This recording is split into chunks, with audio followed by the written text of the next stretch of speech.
ہمارے خاص مہمان آج کے پروگرام کے ہمارے صدر حضرت مولانا مفتی عارف فلاحی صاحب، جن کے لیے کہا جائے ملٹی ڈائمینشنل پرسنالٹی. ایک طرف تو وہ دارالعلوم میں محتمم ہونے کی ذمہ داری نبھاتے ہیں، ساتھ ہی ساتھ حدیث کی بڑی بڑی کتابیں پڑھاتے ہیں، دوسری طرف انگلش میڈیم اسکول بھی چلاتے ہیں رائٹ وے کے نام سے، اور پورے گجرات کے اندر بہت ساری ایکٹیویٹیز کے اندر وہ جڑے ہوئے ہیں.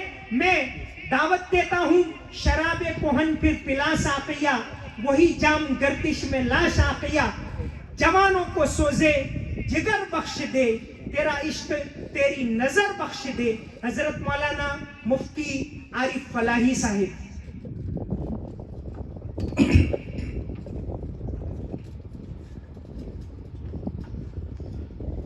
نحمده ونصلي على رسوله الكريم اما بعد فاعوذ بالله من الشيطان الرجيم بسم الله الرحمن الرحيم قل هل يستوي الذين يعلمون والذين لا يعلمون وقال تعالى اقرأ باسم ربك الذي خلق خلق الإنسان من علق اقرأ وربك الأكرم الذي علم بالقلم علم الإنسان ما لم يعلم. صدق الله العظيم وصدق رسوله النبي الأمي الكريم ونحن على ذلك لمن الشاهدين والشاكرين والحمد لله رب العالمين. قابل ست تعظیم و تکریم اسٹیج پر یا مجمع میں جلوہ افروز علماء کرام، حفاظ کتاب اللہ، بزرگوں اور میرے عزیز ترین نوجوان بھائیوں، آپ لوگ کافی دیر سے ساروجنک یوک منڈل کی طرف سے ان کی بہت دیرینہ تمناؤں کی تکمیل کی شکل میں پروگرام میں شریک ہیں اور اپنا قیمتی وقت صرف کر کے یہاں پر موجود ہیں. یاد رکھیے، جیسے ہم دنیا میں رات ہوتی ہے، اندھیرا ہوتا ہے اور زمین پر بیٹھ کر آسمان پر ستاروں کو چمکتا ہوا دیکھتے ہیں، اسی طرح آسمانی مخلوق ابھی آپ کو زمین پر چمکتا ہوا دیکھ رہی ہے اور انشاءاللہ دیکھتی رہے گی.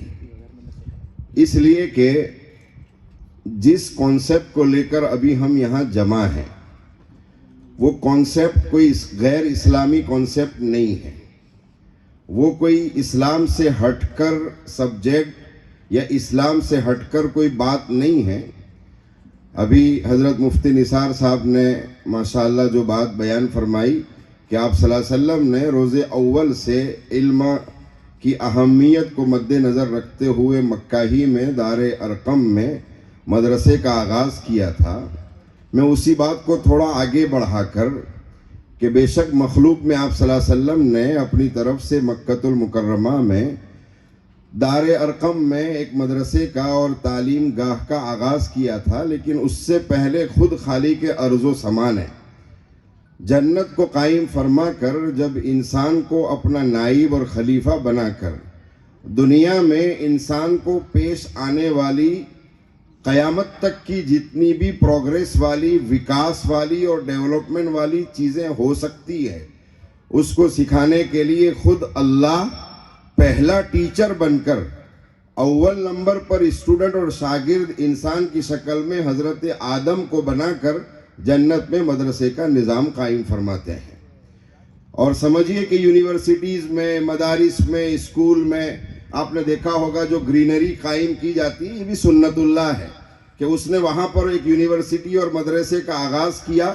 اس کے اطراف میں گرینری تھی، اس لیے کہ گرینری کی وجہ سے انسان کو یکسوئی حاصل ہوتی ہے اور وہ علم کے حصول میں اپنا دھیان کیندرت کرتے ہوئے پروگریس اور ترقی کرتے ہوئے آگے بڑھتا ہے.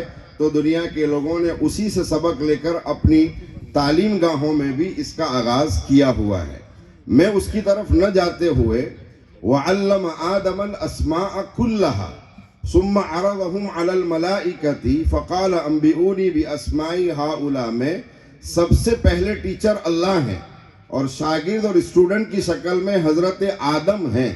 تمام علماء اس بات سے متفق ہیں کہ رب تعالیٰ نے وہاں نماز، روزہ، زکوٰۃ، حج کا کوئی تذکرہ اور الیکھ نہیں کیا ہے، بلکہ انسانیت کو نفع پہنچانے والی جتنی بھی چیزیں ہو سکتی ہے اس کے کچھ پوائنٹ کا علم دے کر یہ پیغام دیا کہ قیامت تک انسان کو کام آنے والی جتنی بھی چیزیں ہو سکتی ہے ان تمام کا علم سیکھو، یہ میری سنت یعنی اللہ کی سنت ہے، اور اس کے بغیر دنیا جنت کا نمونہ نہیں بن سکتی ہے۔ اس لیے کہ علم اور ایجوکیشن جب آتا ہے انسان کے عقائد درست ہوتے ہیں، علم اور ایجوکیشن جب آتا ہے اس کی عبادتوں کا جو موڑ ہے، اس کی عبادتوں کا جو رخ ہے وہ شرک سے ہٹ کر توحید کی طرف آتا ہے۔ جب علم آتا ہے تو اس کے معاملات حلال اور حرام کی تمیز کی وجہ سے فراڈ، چیٹنگ، خیانت اور ایک دوسرے کے حقوق کو مارنا اور تلف کرنے سے بچتے ہوئے پاک اور صاف معاملات ہوتے ہیں۔ اسی طرح جب علم آتا ہے تو اس کا معاشرہ ماں باپ کے تقدس کی تعلیم کی وجہ سے ان کا رسپیکٹ کرتا ہے، چھوٹوں پر شفقت کرتا ہے، میاں اور بیوی آپس میں ایک دوسرے کے حقوق کو پہچان کر ان کے حقوق کو ادا کرنے کی کوشش کرتے ہیں، جس سے سماج اور معاشرہ بھی سدھرتا ہے۔ اور پھر جب علم آتا ہے تو انسان میں اخلاق اس کا بہترین کیریکٹر بنتا ہے، جس کی وجہ سے وہ پڑوسیوں کے لیے درد سر بننے کی بجائے راحت کا سبب بنا کرتا ہے، راستے میں چلتے ہوئے کسی کے لیے تکلیف کا سبب بننے کی بجائے وہ اس کے لیے راحت کا سبب بنا کرتا ہے، کسی مظلوم کو اس کی مظلومیت سے ہٹانے کے لیے ایک بہت بہترین ریزن بنتا ہے، ظالم کے پنجوں کو مروڑنے کے لیے وہ علم کی بنیاد پر ظالم کے ظلم کو ختم کرنے کے قابل بنا کرتا ہے۔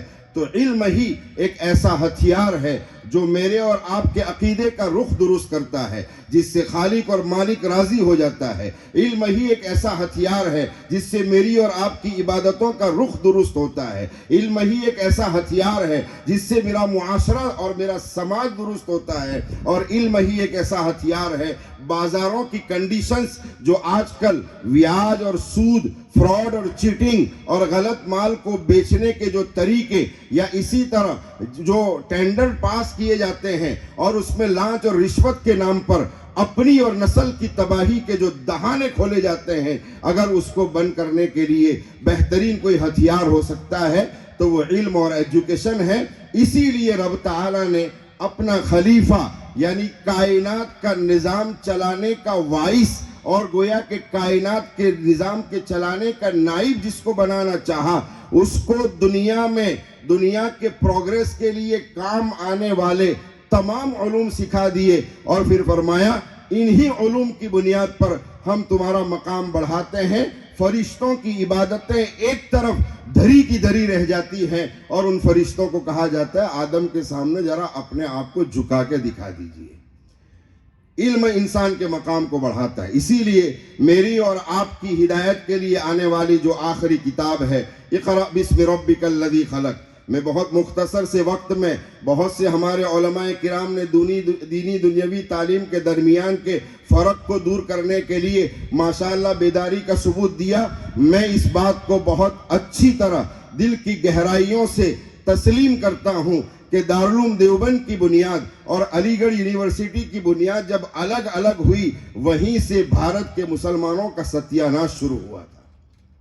کاش کہ دارالعلوم دیوبند بھی اسی کانسیپٹ کو جو علی گڑھ یونیورسٹی میں قائم تھا اپنے ادارے میں رکھ لیتا، اور علی گڑھ یونیورسٹی بھی دارالعلوم دیوبند کے کانسیپٹ کو اپنی یونیورسٹی میں رکھ لیتے، تو ہمارے ملک کا ہر پرسن جو ایک مسلم سماج کے فرد کے حساب سے ابھر کر آتا، وہ معاشرے کے لیے ایک مسلمان سائنٹسٹ کی شکل میں، ایک مسلمان پولیٹیشن کی شکل میں، ایک مسلمان میڈیکل آتھورائز پرسن کی شکل میں، ایک مسلمان بایولوجی کے پرسن کی شکل میں، ایک مسلمان ایگریکلچر کے پرسن کی شکل میں ابھر کر آتا، اور صرف ملک کی اور گویا کے دیش کی سرخروئی کا سبب نہیں بلکہ دین اسلام کی سرخروئی اور اس کے فخر کا سبب بھی بن جایا کرتا۔ سچر کمیٹی کی رپورٹ میں دارالعلوم دیوبند کی ماتحتی میں چلنے والے تمام مدارس میں پڑھنے والے علماء کرام کو جاہل اور ان پڑھ کہا گیا ہے، اور آپ کو معلوم ہے اسی سے ہمارا ریشیا بار بار گھٹتا اور گویا کے نیچے آتا ہوا نظر آتا ہے۔ میں گودرا کا کریم یہاں موجود ہے، 2 کریم کسی مشغولی کی وجہ سے یہاں سے گویا کہ اپنے آپ کو وہاں لے کر گئے ہیں، لیکن کچھ کریم علماء کرام موجود ہیں۔ علماء کرام، میں آپ کو اگر خدا مجھے اجازت دیتا آج سجدے کی، میں تمہارے قدموں میں اپنی پیشانی رکھ کر سجدہ کر کے تم سے بھیک مانگتا کہ اللہ کے واسطے علماء ہی اس بیڑے کو اٹھائیں، اور یہ جو کرسیاں خالی پڑی ہے میں ذمہ دار اس میں علماء کی غفلت کو سمجھتا ہوں۔ کاش کہ علماء اس اسکول کے نظام کو مدارس سے ہٹ کر نہ سمجھتے تو یہ کرسیاں خالی نہ رہتی، بلکہ جگہ کم پڑ جاتی اور مسلمان اپنی بیداری کا ثبوت دے دیتا۔ لیکن پھر بھی دارالعلوم دیوبند نے اپنے قیام کے بعد اپنے کانسیپٹ کو جاری رکھا تو الحمدللہ پوری دنیا میں مدارس قائم ہو گئے۔ علی گڑھ یونیورسٹی اور جامعہ ملیہ نے اپنے آپ کو باندھ رکھا، سمجھنا میری اس بات کو بھی، اپنے آپ کو باندھ رکھا تو آپ نے دیکھا کہ یونیورسٹیوں کا وجود نہیں ہوا۔ بہت تو حضرت مولانا محمد علی جوہر کے نام سے اعظم خان نے ایک یونیورسٹی کو قائم کیا، اس کے علاوہ آپ کو جلدی یونیورسٹی نظر نہیں آتی۔ پتہ یہ چلا کہ علماء نے تو اپنا ادارے کی حیثیت سے کام کر کے دکھایا، اور انہوں نے تو مکاتب اور مدارس کو قائم کیا۔ کمزوری آئی کہاں سے؟ علی گڑھ یونیورسٹی اور جامعہ ملیہ سے۔ سمجھ رہے ہیں اس کو؟ اس لیے کہ اسکولوں کے نہ ہونے کے لیے بھی متہم ٹھہرایا جاتا ہے علماء کو، شکایتیں کی جاتی ہے علماء سے، لیکن میں اس بات کو ڈنکے کی چوٹ کہتا ہوں کہ علماء کے مدارس بانجھ نہیں تھے، انہوں نے تو اپنے مدارس پیدا کر کے دکھا دیے۔ بانجھ تو علی گڑھ یونیورسٹی تھی، بانجھ تو جامعہ ملیہ تھی، جس نے آگے اپنے یونیورسٹی کے گویا کے کانسیپٹ کو بڑھایا نہیں، جس کی وجہ سے میری اور آپ کی قوم ان پڑھ رہ گئی۔ لیکن خیر، دیر آیت درست آیت، الحمدللہ اب مدارس میں بھی اور اسی طرح ہمارے علماء میں بھی یہ فکریں پیدا ہوئی ہے کہ ہمارے علماء اور ہمارے مدارس اس طرح کے کانسیپٹ کو لے کر آگے بڑھتے ہیں۔ آپ لوگ مایوس نہ ہوں، آپ لوگ نا امید نہ ہوں۔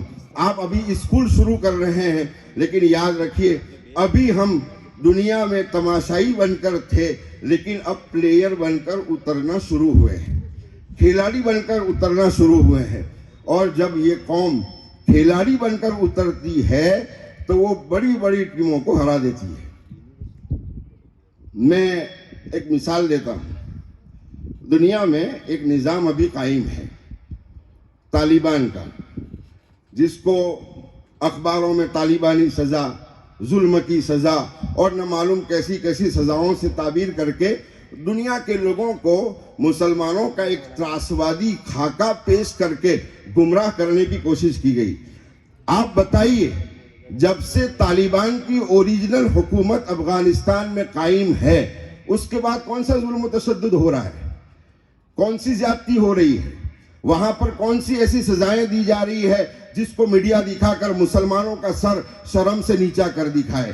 اس کا مطلب یہ ہوا کہ وہ کچھ اور تھا جس کو طالبان کی طرف منسوب کر کے رکھ دیا گیا تھا۔ لیکن میں اب اپنی اصل بات پر آتا ہوں کہ طالبان نے امریکہ کی جیلوں میں رہ کر جو صرف پشتو زبان کو جانتے تھے، اس کے علاوہ کوئی لینگویج سے ان کو کوئی واقفیت نہیں تھی، لیکن امریکہ میں اپنے دشمنوں کے بیچ میں جیلوں میں رہ کر انہوں نے امریکی انگریزوں کے پاس سے انگریزی لینگویج بھی سیکھی، میتھس بھی سیکھا، بایولوجی بھی سیکھا، اکنومکس کو بھی سیکھا، اور اکنومکس کے بارے میں، بایولوجی کے بارے میں، میتھس کے بارے میں قرآن حدیث بھرا پڑا ہے میرے بھائیوں۔ یہ تو ہم نے اس کو نماز، روزہ، زکوٰۃ، حج کی کتاب سمجھا ہے، ورنہ آپ قرآن کے 2/3 حصے کو اگر کھول کے دیکھیں گے تو پورے گلوبل کا نظام اس میں موجود ہے، پورے گلوبل کا نظام۔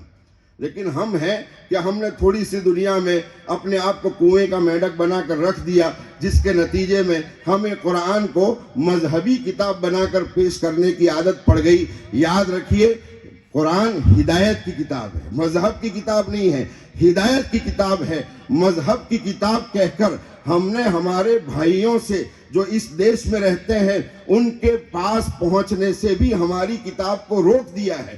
قرآن جتنی مسلمان کے لیے ہے اتنی ہی ہمارے ہندو بھائیوں کے لیے ہے، قرآن کی کتاب اتنی ہی سکھ بھائیوں کے لیے ہے، اتنی ہی یہودیوں کے لیے ہے، اتنی ہی عیسائیوں کے لیے ہے، لیکن اس کو ہم نے ہماری کتاب کہہ کر یہ ظلم کر دیا کہ دوسرے لوگوں سے اس کتاب کو دور کر دیا۔ قسم کھا کر کہتا ہوں ابھی بھی دنیا جو ترقی کرتی ہے، آپ امریکہ کے ریسرچ سینٹروں میں چلے جائیں، اسرائیل کے ریسرچ سینٹروں میں چلے جائیں، ویسٹرن کلچر کے ریسرچ سینٹروں میں چلے جائیں، سر فہرست ان کی ترقی میں جتنی بھی باتیں قرآنی آیات سے لی جاتی ہے وہی آپ کو نظر آئے گی، باقی چیزیں آپ کو بہت نیچے نظر آئے گی۔ میں نے جو آیت پڑھی اس کو کہہ کر اپنی بات کو ختم کرتا ہوں، اقرأ بسم ربک الذی خلق، اس پر تو علماء نے کہہ دیا پڑھو، کیا پڑھنا اس کے بارے میں کوئی مستقل تفصیل نہیں، جو بھی علم نافع ہیں ہمارے لیے، انسانوں کے لیے، جانوروں کے لیے، چرندوں کے لیے، پرندوں کے لیے، درندوں کے لیے، گاڑیوں کے لیے، انسانوں کے سفر کے لیے، انسانوں کی راحت کے لیے جو بھی نفع بخش ہے اس کو معلوم کیجئے، پڑھیے، لیکن ان تمام پڑھی ہوئی چیز کا رشتہ رب سے جوڑے رکھیے، رب سے جوڑے رکھیے۔ اگر اس سے ہٹتا ہے تو آپ یہاں کلیکٹر آفس میں چلے جائیے، خدا کا اور ایشور کا خوف نہ ہونے کی وجہ سے لانچ رشوت کے بغیر تمہارا کوئی کام نہیں ہوگا۔ آپ کسی بھی دفتر میں چلے جائیے، خدا اور ایشور کا خوف نہ ہونے کی وجہ سے لانچ رشوت کے بغیر آپ کا کوئی کام نہیں ہوتا۔ کیا کسی بھارت کے آئین میں یہ بات موجود نہیں ہے کہ اگر کوئی منتری بنتا ہے، ووٹ لے کر وہ اپنا آپ کو ذمہ دار بناتا ہے تو پھر اس کی ذمہ داری ہے اس علاقے کا ڈیولپمنٹ اور وکاس سرکاری املاک اور سرکاری آمدنیوں کے ذریعے مکمل طور پر کریں۔ جگہوں کا تو نہیں ہوتا، ان انسانوں کا گویا کہ ڈیولپمنٹ ہو جاتا ہے۔ آپ RTI کرائیے، پہلے ان کے پاس کیا ہوتا ہے، بعد میں گاڑیاں، پھر بیویوں کے نام پر پراپرٹی، بھانجوں بھتیجوں کے نام پر پراپرٹی، دوستوں کے نام پر پراپرٹی، ڈیولپمنٹ ان کا ہو رہا ہے۔ کیوں ہو رہا ہے؟ کہ ایجوکیشن تو ہے لیکن اوپر والے کا خوف اور ڈر نہیں ہے، اور اسلام اس ایجوکیشن کے ساتھ مجھے اور آپ کو اس بات کا مکلف بناتا ہے کہ آپ ایجوکیشن حاصل کریں اور ایجوکیشن کے واسطے سے بڑے بڑے عہدوں پر براجمان ہو جائیں، لیکن بسم ربک الذی خلق اپنا رشتہ رب سے جوڑ دیجئے تاکہ اس کا خوف آ جائیں۔ میں آپ مسلمان بھائیوں سے بہت ہی یقین کی مضبوطی کے ساتھ یہ جملہ کہتا ہوں، بھارت کا عام وطن حصہ اور بھارت کی عام مخلوق تمہاری طرف سے پارلیمنٹ کی کرسیوں کے انتظار میں ہیں، اس لیے کہ آپ یوسف علیہ السلام کے ماننے والوں میں سے ہیں، جس نے اجعلنی علی خزائن الارض انی حفیظ علیم کہہ کر ساری دنیا کو 60 سالی تنگی اور کرائسس سے بچا کر دکھایا تھا۔ آپ ہی وہ قوم ہے، میں ڈنکے کی چوٹ فخر کے ساتھ یہ جملہ کہتا ہوں، صرف اور صرف دنیا میں واحد مسلمان قوم ہی وہ ہے جو ساری دنیا کو امن، سلامتی، شانتی، سکون، امانت اور اسی طرح صداقت اور ساری اچھائیوں کے ساتھ گویا کہ رکھ سکتی ہے، اس لیے کہ مسلمان کے پاس مذہبی کانسیپٹ اتنا مضبوط ہے کہ وہ بار بار گناہ ہو جانے کے بعد بھی اپنے رب سے ڈرتا رہتا ہے۔ توبہ کا دروازہ اس کے لیے ایمان کی وجہ سے کھلا ہے۔ تو آپ اور میں آگے بڑھیے۔ اب یہ جو دنیاوی کانسیپٹ ہمارے حاجی فردوس صاحب بتا رہے تھے، ان کی پوتی یا نواسی ڈاکٹری لائن میں ہے اور گائنک بھی ماشاءاللہ لوگ بن رہے ہیں، تو اقرأ بسم ربک الذی خلق خلق الانسان من علق۔ علماء موجود ہیں، علق کس کو کہا جاتا ہے؟ اب اگر ہم دنیاوی تعلیم کو الگ الگ سمجھیں گے تو علق سمجھ میں کیسے آئے گا؟ ثم خلقنا النطفة علقة فخلقنا العلقة مضغة، یہ پورا کانسیپٹ ہم کو سمجھ میں کیسے آئے گا؟ میں خود اپنے بچے کی ڈیلیوری کے موقع پر ایک ہندو بہن ڈاکٹر کے پاس جب گیا اور اس کو ہم نے پورا کا پورا سسٹم پوچھا، اور پوچھنے کے بعد ہم نے بتایا کہ میڈم آپ جو کانسیپٹ بتا رہی ہے ابھی کے سائنس کے حساب سے، میں آپ کو 1400 سال پرانی کتاب نہیں بول رہا ہوں، میں تو جب سے اللہ ہے یعنی ازل ہی سے وہ ہے تب کی کتاب قرآن کی بات کر رہا ہوں۔ یہ ظلم بھی نہ کریں کہ 1400 سال پرانی کتاب ہے، یہ تو پہلے والی کتاب ہے، کوئی سوال ہی کھڑا نہیں ہوتا اس میں جو کانسیپٹ ڈیلیوری کا بتایا گیا ہے، ثم خلقنا النطفة علقة فخلقنا العلقة مضغة فخلقنا المضغة عظاما فكسونا العظام لحما ثم انشأناه خلقا آخر۔ میں یہاں پر کھڑے رہ کر بڑی ذمہ داری کے ساتھ کہتا ہوں، دنیا کے کسی بھی دھرم کی دھارمک کتاب میں یہ کانسیپٹ انسانیت کی پیدائش کے باب میں موجود ہو تو لا کر دکھا دیں، میں اپنی ٹوپی اس کے پیروں میں موزے بنا کر پہنانے کے لیے تیار ہوں۔ لیکن چونکہ ہم نے قرآن کے ساتھ بھی ظلم کیا، ایجوکیشن اور علم کے ساتھ بھی ایسی وابستگی نہیں رکھی جو رکھنی چاہیے۔ سورہ رحمان بار بار آپ تلاوت کرتے ہیں، بار بار، الرحمن علم القرآن خلق الانسان خلق الانسان، اس میں پھر یہی باتیں آئیں گی سائنس وغیرہ کی، پھر اس کے بعد اس میں سورج کا، چاند کا، ستاروں کا تذکرہ ہے۔ سورہ یاسین میں ہے وَكُلٌّ فِي فَلَكٍ يَسْبَحُونَ وَالْقَمَرَ قَدَّرْنَاهُ مَنَازِلَ حَتَّى عَادَ كَالْعُرْجُونِ الْقَدِيمِ۔ کیا ہے یہ پورا کا پورا نظام دیکھیے آپ، ان فی خلق السماوات والارض واختلاف اللیل والفلک النہار تجری فی البحر بما ينفع، یہ نظام کیا ہے؟ وفی انفسکم افلا تبصرون کلوا واشربوا ولا تسرفوا، یہ سارا نظام کیا ہے؟ بایولوجی ہے، ایگریکلچر ہے، یوصیکم اللہ فی اولادکم میں میتھس موجود ہے۔ آپ پڑھتے چلے جائیں، آپ کو سارا کا سارا نظام ملتا جائے گا۔ دنیا کا سلیبس، دنیا کا نصاب تو بدلتا چلا جاتا ہے اور بار بار سچ اور جھوٹ میں ملتے چلے جاتے ہیں۔ قرآنی آیات پہلے سے وہی ہے، ابھی بھی وہی ہے، آئندہ بھی وہی رہے گی، چاہے عبادات سے متعلق ہوں، عقائد سے متعلق ہوں یا کسی اور چیز کے متعلق ہوں، اس میں کوئی تبدیلی نہیں آتی ہے۔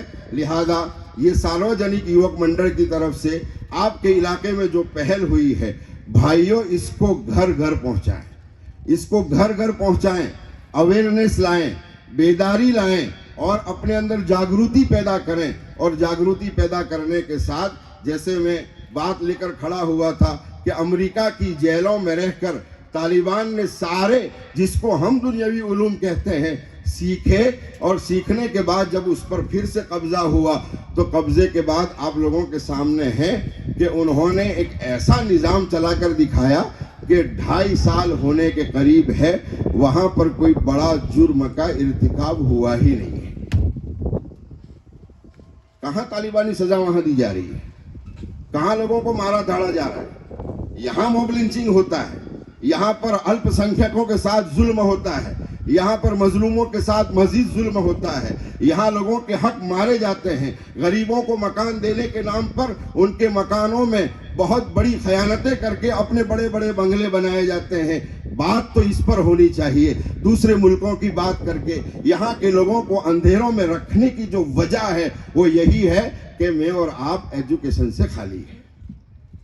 مجھے اور آپ کو ان پڑھ رکھنے کے لیے بہت کوشش ہوتی ہے، اور صرف اس میں مسلمان ٹارگٹ نہیں ہے، بھارت کا ہر ناگرک ٹارگٹ ہے۔ اسی لیے آپ سلیبس کو دیکھو، چھٹیوں کے نظام کو دیکھو، پڑھائی کے لیے سرکاری اسکولوں کا نظام دیکھو، چاہت یہی ہے کہ باقاعدہ ایجوکیشن نہ ہونے کی وجہ سے لوگوں کو ہم جو کہیں لوگ وہ مان کر چلیں، جس کو دوسرے الفاظ میں ہم کہہ سکتے ہیں غلام بنا کر جلانا چاہتے ہیں، غلام بنا کر۔ لیکن ہم محمد کے شیدائی ہیں۔ ابو بکر صدیق رضی اللہ تعالیٰ عنہ کی سیرت میرے اور آپ کے سامنے ہے، عمر فاروق کی زندگی میرے اور آپ کے سامنے ہے، علی علم کا دروازہ آپ صلی اللہ علیہ وسلم کے بعد جو کہا گیا، تو ظاہری بات ہے کہ بھئی ہم تو ان کے شیدائی لوگ ہیں، علم تو ہماری گٹھیوں میں ہے، ہماری رگوں میں خون کی طرح دوڑتا ہے، بس اتنا ہے کہ رخ کو موڑا جائے، توجہ تھوڑی ادھر ادھر کر کے صحیح کانسیپٹ پہ آ جایا جائے، انشاءاللہ آئندہ زمانہ تمہارا اور میرا انتظار کر رہا ہے، آئندہ زمانہ تمہارا اور میرا انتظار کر رہا ہے، ذرہ برابر مایوس نہ ہوتے ہوئے آئندہ زمانے کی آنکھ میں آنکھ ملا کر چلنے کا اگر جذبہ ہے تو شکشن اور ایجوکیشن اور علم سے اپنے آپ کو مزین کر لو، آراستہ کر لو. انشاءاللہ بہت جلد آپ لوگ ان ایوانوں میں اور پارلیمنٹوں میں نظر آئیں گے،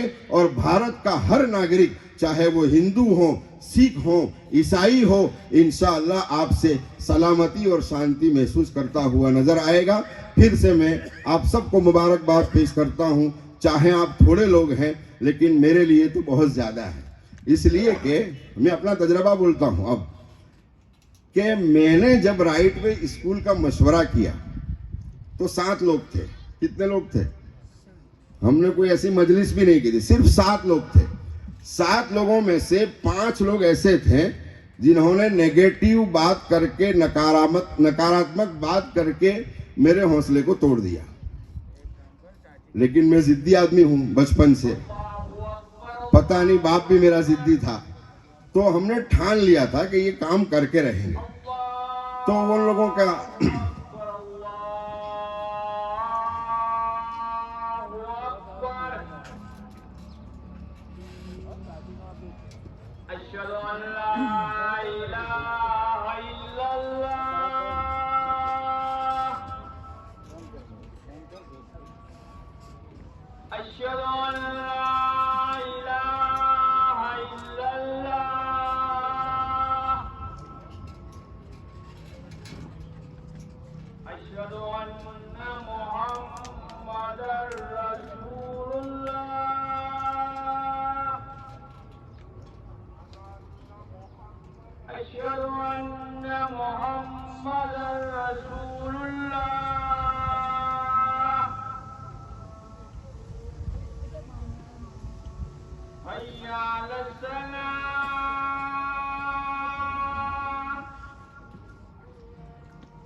سات آدمیوں سے ہم نے مشورہ کیا، 5 نے نیگیٹو بات کی.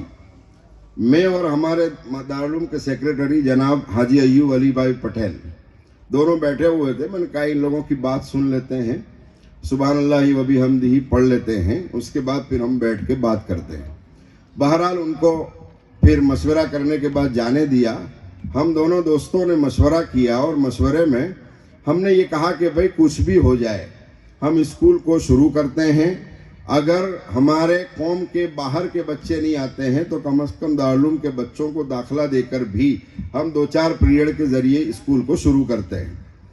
انہوں نے کہا ٹھیک ہے، خرچہ کیسے اٹھایا جائے گا؟ میں نے کہا آپ ایک پلان بنائیے، اور پلان بنانے کے بعد پھر ہم اس پر غور و فکر کرتے ہیں. کچھ داتاؤں کی ملاقات کریں گے انشاءاللہ، اور اللہ تعالیٰ اس کے لیے والذین جاہدوا فینا لنہدینہم سبلنا، وہ انشاءاللہ مدد کرے گا. بس یہ بات ہو رہی ہے، اور بات ہونے کے 6 گھنٹے کے بعد یعنی عصر کی نماز کے بعد ان کا خود کا فون آیا اور کہا مولانا بسم اللہ کرتے ہیں. میں نے کہا بھئی آپ جو پوچھ رہے تھے پیسوں کا نظام تو کیسے؟ تو کہا کوئی بات نہیں، آپ اس کا فکر نہ فرمائیں، میں پلاننگ بنانے کے لیے دے دیتا ہوں. مجھے اللہ نے جو کچھ دیا ہے اس کو سامنے رکھتے ہوئے پوری اسکول کو بنانے کی ذمہ داری میں لیتا ہوں. قرض حسنہ ادارے کو دیتا ہوں. ادارہ جب بھی مجھے واپس کرنا چاہیں تھوڑے تھوڑے کر کے دے، اور اگر نہ دے سکے تو بھی کوئی بات نہیں ہے. 8 مہینے میں انہوں نے باقاعدہ پوری رائٹ وے اسکول بنا کر رکھ دی اللہ کی مدد سے. تو گودرا میں بھی تو ایسے لوگ نہیں ہیں، ایسا تو ہے نہیں. بھائی گودرا میں ایسے لوگ نہیں ہیں, ایسا نہیں ہے. آپ لوگ بھی نیت کریں. اگر ڈونیشن پورا دے دیتے ہیں للہ فی اللہ تو کوئی سوال ہی نہیں ہے, اور قرض حسنہ کے نام پر دو تو بھی کوئی حرج نہیں ہے, اس لیے کہ علماء موجود ہیں. آپ کو مستقل جو قرض حسنہ دیا ہے اتنا پیسہ صدقہ کرنے کا روزانہ ثواب تو ملتا ہی چلا جائے گا آپ کو, اس لیے کوئی سوال ہی کھڑا نہیں ہوتا ہے. خیر وہ بن گئی. اس کے بعد ابھی اس میں 1417 بچے ایجوکیشن حاصل کر رہے ہیں. 2017 میں مشورہ ہوا, 2 سال کورونا کے گئے, اور اس کے بعد گویا کہ یہ 2 سال آپ گن لیں, آپ کو اندازہ آ جائے گا اتنے ہی سالوں میں 1417 بچے ابھی اسکول میں تعلیم حاصل کر رہے ہیں. 1000 اپلیکیشن گزشتہ سال آئی تھی, 350 ہی کو ہم منظور کر پائے, باقی 650 کو ہمیں مجبوری میں رد کرنا پڑا. لیکن پھر ہمارا معاملہ یہ ہے کہ ہم کو ایجوکیشن کو بھی نہیں مانیں گے, ہم شرم و حیا اور پاک دامنی کا جنازہ بھی نہیں نکلنے دیں گے. تو لڑکے اور لڑکیوں کا کو ایجوکیشن کا جو کانسیپٹ ہے اس کو پھر ہم نے الگ الگ کلاسوں میں کر دیا. لیکن پھر بھی ڈر رہتا ہے ریسیس میں, پھر بھی ڈر رہتا ہے چھٹی کے وقت میں اور آنے کے وقت میں. تو پھر ہم لوگوں نے مشورہ کیا کہ بھئی اس کے لیے کوئی الگ ہی اسکول اسی نام سے اسی ادارے کے کیمپس میں کھڑی کر دی جائیں. آپ کے یہاں موجود ہمارے دوست حضرت مولانا یوسف صاحب موجود ہیں, وہ سالانہ جلسے میں وہاں تشریف لائے تھے. پچھلے سالانہ جلسے میں اعلان ہوا تھا, صرف اس کا بھی 1 روپیہ چندہ نہیں ہو پایا. تو اسی صاحب خیر نے پھر سے قرض حسنہ کی نیت سے پوری عمارت بنوا کر رکھ دی, اور اس سال جلسے میں الحمدللہ دعا کے ذریعے اس کا افتتاح ہو بھی گیا. 2 اسکول مستقل قائم دارالعلوم کے کیمپس ہی میں موجود ہیں. اب ظاہری بات ہے کہ ہمارا بھارت اور بھارت میں رولنگ پارٹی جو بھی رہے, ہر ایک یہ کہتا ہے کہ ہر گھر میں ایجوکیشن پہنچے, شکشن پہنچے. تو میں ہمارے موجود پٹیل صاحب سے یہ سوال کرتا ہوں, اس لیے کہ وہ بھی اسی فیلڈ کے ہیں, محبوب بھائی سے بھی سوال کرتا ہوں, وہ بھی اسی فیلڈ کے ہیں, کیا شکشن کے لیے تنظیم, سنستھا اور ادارہ قائم کرنے کے لیے گورنمنٹ ہماری مدد کرتی ہے یا کر سکتی ہے یا نہیں؟ جواب ہاں کا آئے گا. لیکن میں کھل کے بولتا ہوں, پرمیشن لینے کے لیے جب جاتے ہیں جس کی 17,000 15,000 12,000 فیس ہوتی ہے, اس فیس کے مقابلے میں لاکھوں گنا پیسہ گھوس کی شکل میں دیا جانا پڑتا ہے, جب جا کے آپ کو 1 ورگ ودھارے کی پرمیشن ملتی ہے. کیا اس طرح بھارت آگے بڑھے گا؟ کیا اس طرح ایجوکیشن میں ترقی ہوگی؟ کیا اس طرح بھارت کا ناگرک اپنے آپ کو پرگتی دلا کر ملک کی آنکھوں میں اور دنیا کی آنکھوں میں آنکھ ڈال کے بات کر سکے گا؟ ایسا ہوگا تو کبھی نہیں ہو پائے گا. اس لیے میں پھر سے کہتا ہوں, ایجوکیشن حاصل کیجئے, سسٹم میں داخل ہو جائیے, امانت کو قائم کیجئے, خیانت کو ختم کیجئے, صداقت کو قائم کیجئے, جھوٹ کو ختم کیجئے, فراڈ کو ختم کیجئے, چیٹنگ کو ختم کیجئے, لانچ اور رشوت کو ختم کیجئے, عدل و انصاف کو قائم کر کے ظلم کو ختم کیجئے. انشاءاللہ گھر گھر میں پڑھا لکھا فرد آپ کو ملتا چلا جائے گا. اسی پر میں اپنی بات کو ختم کرتا ہوں.